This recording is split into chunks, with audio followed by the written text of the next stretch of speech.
اللہ سبحانہ تعالیٰ نے تو ان کو لوگوں کو ڈرایا. تو میری وائف جب پہنچی وہاں تو میں نے وائف کو بولا کہ اگر کچھ ایسا مسئلہ ہوتا ہے ڈانٹنے ڈپٹنے مارنے کا, تم بھاگ کے ترنت چوراہے پہ آ جانا, وہاں پٹیں گے تو الحمدللہ شہادت ہوگی, مسئلہ نہیں. لوگ پوچھیں گے کیوں پٹ رہے ہیں, کم از کم ریزن کی طرف جائیں گے, کام ہو جائے گا ہمارا.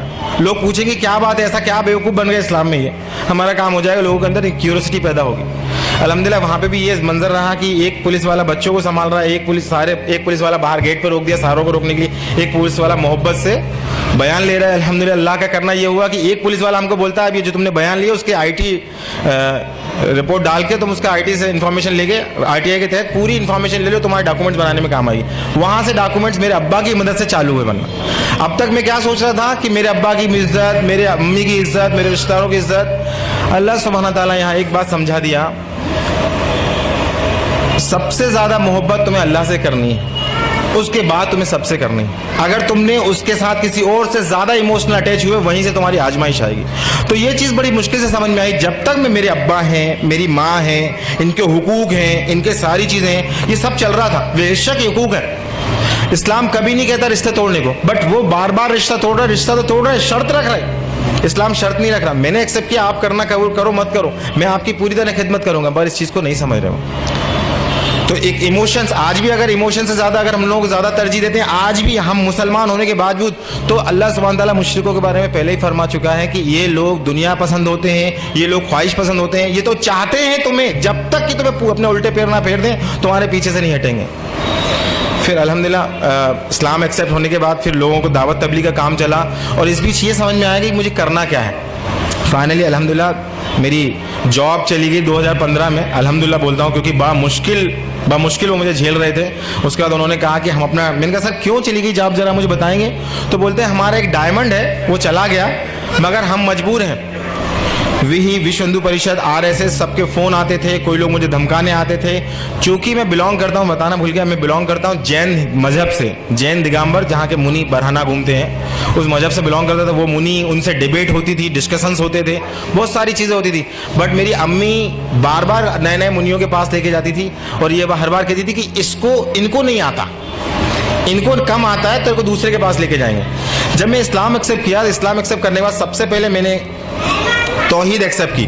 توحید ایکسیپٹ کرنے کے بعد میں نے کہا کہ یار یہ توحید سمجھ میں آ گئی, مگر ایسا سمجھ میں قرآن حق ہے, قرآن کیسے نازل ہو گیا اپنے آپ, کوئی محمد صلی اللہ علیہ وسلم آ کے کل کو بولتے ہیں تو میں تمہارا رسول ہوں.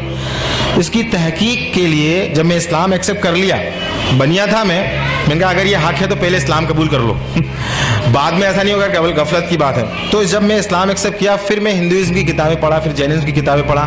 سب پڑھنے کے بعد الحمدللہ اسکالر سے ڈیبیٹ کرنے کے بعد الحمدللہ پوری سرٹنٹی جب آ گئی, اب پھر میں غیر مسلموں کے میں کام بھی کرنے لگا. اور مسلمانوں کے لیے جب ان لوگوں کے بیچ جب میں نکلا, تو جب سب سے پہلے میری جاب گئی تو مجھ سے کسی مسلم بھائی نے مجھے جاب دی, الحمدللہ انہیں جزاک خیر دے. مگر 1 مہینے بعد وہ جاب چلی گئی. انہوں نے کہا یہ نیا مسلمان آیا ہے, پتہ نہیں اس سے خطرہ ہے, ہمارا انٹرنیٹ سے علم حاصل کر رہا ہے, گمراہ ہے, دوسروں کو گمراہ کرے گا. تو وہ جاب میری چلی گئی. پھر ایک مسلمان کے گھر ہم رہنے کو گئے, ان مسئلہ اللہ انہیں جزائے خیر دے, راہ ہدایت پہ دے, انتقام ان کا ایمان پہ ہو. 1-2 مہینے بعد, 1 سال تک انہوں نے رکھا. اس کے بعد کہا کہ تم ہمارے میں سے نہیں ہو, تم ہماری بات نہیں سنتے, ہمارے ساتھ نہیں جاتے, اٹھتے بیٹھتے, ہمارے مزاج نہیں مل رہے, تم خالی کر دو مکان بھی خالی. الحمدللہ لگاتار اللہ سبحانہ تعالیٰ اپنے دین کے حق ہونے, لوگوں کی ذہنیت, اور اگر جو اللہ کا ہے جو اللہ کا نہیں ہے, اس باریک لائن کو واضح سمجھاتا جا رہا تھا. تو میں آج اپنے سارے مسلمان بھائیوں کو جو ریورٹ ہیں ان کو میں تو کچھ نصیحت ہے میری, جو تجربے ہوں ان کو میں دینا چاہتا ہوں. سب سے پہلی چیز, کسی کو بھی زیادہ ایموشنلی محبت مت کیجیے, چاہے وہ شوہر ہو, بیوی ہو, ماں باپ ہو. سب سے پہلے اللہ, پھر اس کے کس کس کے حقوق بتائیں وہ کریے. سیکنڈ چیز, میرے بھائیوں میری بہنوں, شیطان ہمارے ذہنوں میں بار بار یہ بات دکھاتا ہے, دیکھو یہ مسلمان کیسے ہیں, ہمیں بتاتا ہے کہ ہمارے مسلمان کتنے برے ہیں. تو ہمارے ذہنوں میں ان کے بیچ میں گیپ پیدا کر دیتا ہے, مسلمانوں کی برائیاں بتا کے, اور ہمیں اپنا بہتر بتا کے مسلمانوں اور ہمارے بیچ میں ایک گیپ پیدا کر دیتا ہے. تو اس گیپ کو ہمیں نہیں دیکھنا ہے, ان برائیوں کو ہمیں نہیں دیکھنا ہے. اللہ نے کہیں بھی نہیں کہا ان برائیوں کو دیکھو تم, اللہ نے کہا تم اپنے آپ کو اصلاح کرو, اپنے آپ کو ڈیولپ کرو, قرآن پڑھو, علم کرو اور تقوی حاصل کرو, وہ مصول ہوگا. تیسری چیز, ہم اتنا زیادہ پریشان ہو چکے ہوتے ہیں مسائل سے, زمانے کے مسائل سے, لوگوں کی گالی سے, لوگوں کے کنارہ کرنے سے. جو مسلمان ہمیں مدد کرتے ہیں, کل جب ہم انہیں اصلاح کی 4 باتیں بتاتے ہیں تو وہ ہم سے کنارہ کر لیتے ہیں. ان سارے مسائلوں سے ہم اتنا زیادہ پریشان ہو چکے ہوتے ہیں، تو الٹیمیٹلی بات یہ آتی ہے کہ ہم ان میں کود کے ان کو اصلاح کرنے کی کوشش کرتے ہیں۔ تو میرا مشورہ یہاں یہ ہے کہ کیول اور کیول قرآن پہلے اپنے، اللہ بھی قرآن میں فرما رہا ہے کہ بچاؤ اپنے آپ کو اور اپنے اہل و عیال کو جہنم کی آگ سے، تو سب سے زیادہ محنت کریں اپنے بچوں اور اپنے بیوی بچوں پہ۔ کیوں؟ کیونکہ میری اہلیہ مجھ سے پوچھتی ہے، کہ مجھ سے کہتی ہے کہ مجھے فکر اپنی تھی کہ اپنا ہم جو کر رہے ہیں ٹھیک ہے، مگر مجھے خوف اس بات کا ہے کہ میرا بیٹا جہنم نہ چلا جائے، میں اس کی کیا تیاری کر دوں، کیونکہ یہ بھی ایک ایسا مسلمان بن جائے گا جن مسلمانوں کو دیکھ رہا ہے۔ ایک مسلمان، ایک ہوتا ہے اسلام کلچرل، جسے ہم سب آپس میں زندگی گزار رہے ہوتے ہیں، جس میں رواج ہوتے ہیں، ریتیاں ہوتی ہیں، یہ کلچرل اسلام زون دیتا ہے، جہاں انہیں آسانی ملنے لگتی ہے وہ پھر سے کلچرل زون میں جانے لگتے ہیں۔ تو میرا آپ سے گزارش ہے، بہت تجربے کی نصیحت میں آپ کو رکھنا چاہ رہا ہوں کہ کلچرل اسلام کو پہچانیے، یہ اسلام نہیں ہے۔ جن ریتی رواجوں کو آج مسلمان فالو کر رہے ہیں وہ اسلام نہیں ہے، اسلام وہ ہے جو اللہ نے دیا، جس کا دین مکمل نبی صلی اللہ علیہ وسلم کر کے، اسی کو پہچانا، اسی پہ چلنا، یہ کمپیریزن۔ اور لاسٹ میں آپ سے بول رہا ہوں، مسلمانوں کے لیے ہمیں کیا کرنا ہے؟ ہمیں کرنا الحمدللہ ہمارے جو مسلم بھائی ہیں ان کے لیے کیول خود قرآن کی تربیت لیں، اور ان کو قرآن ایک آیت سکھیں، ان کو ایک آیت سکھائیں اور سکھائیں، اور اپنے آپ لوگوں کو جو ریورس بھائی ہیں ان کے لیے کیا بہتر سے بہتر کر سکتے ہیں وہ کریں۔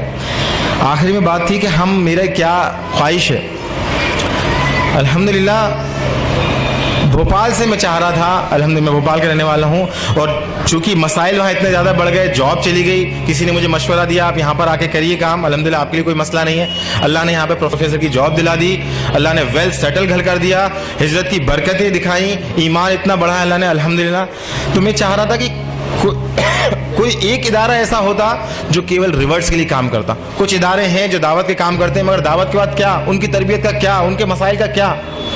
تو میں ایون حیدرآباد میں بھی 2-2.5 مہینے میں سوچ رہا تھا، ڈھونڈ رہا تھا کہ کہیں کچھ ایسا ہو، اللہ کا کرنا ہوا، کچھ ایک ہفتہ بھی نہیں ہوا مجھے پتا چلا الحمدللہ ایک ایسے لوگ ہیں، آرگنائزیشن کا بھی نہیں پتا تھا، ایسے لوگ ہیں جو کام کر رہے ہیں۔ اللہ سبحانہ تعالیٰ ان کی معاملات کو قبول کرے، انہیں خوب دنیا اور آخرت میں نوازے۔ یہ بہت بڑا، واقعی بہت بڑا کام ہے، کیونکہ یہ مسائل وہ لوگ نہیں سمجھ سکتے جو ریورٹس، جو جن چیزوں سے گزر کے آ رہے ہوتے ہیں، اللہ انہیں توفیق دے مزید۔ اور میری گزارش ہے وہ لوگ مجھے قبول کر لیں، میں ان کے ساتھ جڑوں، ان کے ساتھ کام کروں، ان کا ایک اہم حصہ بن کے کام کروں انشاءاللہ۔ اور میرے مسلم بھائیوں، ریورٹس بھائیوں کے لیے میں خود چاہ رہا تھا کہ ایک ایسا ادارہ بنانا ہی حیدرآباد میں آ کے اللہ نے ان سے جوڑ دیا، اور اس ادارے کا مقصد بھی یہ تھا کہ ان ریورٹس بھائیوں کی تربیت کرنا۔ اگر ان کی تربیت رہی، اگر یہ اللہ سے محبت کرتے رہے، انشاءاللہ ان کا کچھ نہیں بگاڑ سکتا، کوئی کچھ نہیں بگاڑ سکتا ان کا، کیونکہ اللہ خود کہہ رہا ہے کیونکہ ہم اللہ کے چنے ہوئے بندے ہیں۔ اللہ نے کہا کہ اگر تم یہ کام نہیں کرو گے تم کسی اور کو چن لیں گے، تم سے بہتر ہوں گے۔ آج ریورٹ الحمدللہ کوئی بات کی کمپرومائز، ہر چیز کمپرومائز کر کے بیٹھے ہیں، اپنا مال، اولاد، ماں باپ سب سے زیادہ قیمتی ہوتے ہیں، اس سب کا کمپرومائز کر کے بیٹھے ہیں اللہ کے لیے۔ اور آج میں ان کو بھی ایک خوف والی بات بتا رہا ہوں ریورٹس کے لیے، کہ اگر وہ مسلم کلچر میں آ گئے، مطلب ایک ریتی رواجوں میں پھنس گئے، اگر اس کو برا لگ رہا، اس کو برا لگ رہا، اس کو برا لگ رہا، اللہ کی پرواہ نہیں کر رہے، تو وہ بھی ویسے ہی ہو جائیں گے جس کو اللہ نے کہا کہ ان کو ہٹا کے نئی قوم لے کے آؤں گا۔ تو میرے بھائیوں، خوب علم حاصل کریں، کیول اللہ کو راضی کرنے کی بات کریں۔ وآخر دعوانا الحمدللہ رب العالمین۔ السلام علیکم ورحمۃ اللہ۔